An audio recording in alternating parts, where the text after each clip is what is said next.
With all of that said, I give Metal Garden a rating of 7.5 sausages out of 10.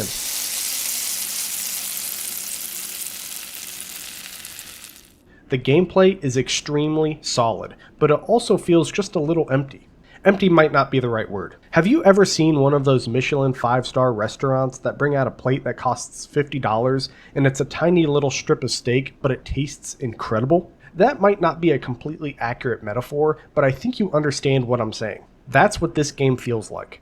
Though the gameplay feels great, it just doesn't feel like there was a lot of it.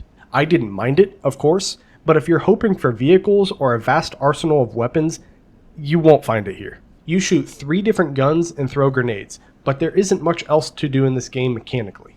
You don't drive any vehicles, unfortunately, since you do start the game off beside a broken down mech, and you don't have to worry about hunger, thirst, or a sanity meter since this isn't a survival type game.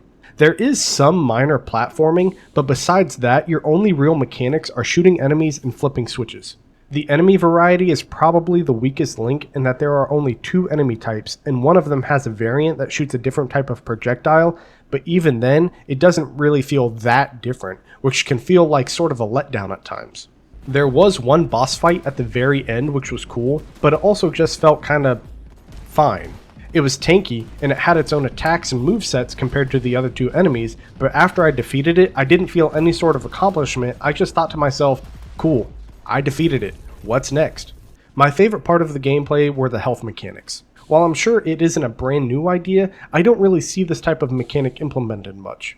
Yes, body part wounds are nothing new, but having a body part get injured rather than dying when your health drops to 0 does feel unique and less punishing, and that's what I liked about it.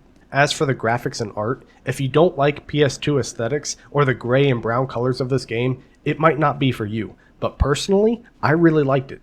The enemy models are a bit strange, as I don't know why we have Android Samuel Adams and Khajiits in the same game, but maybe I'm just nitpicking here.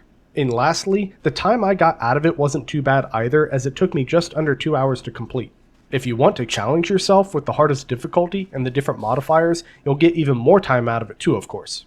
Unfortunately, I feel as if there is not much replayability to this game unless you plan to achievement hunt.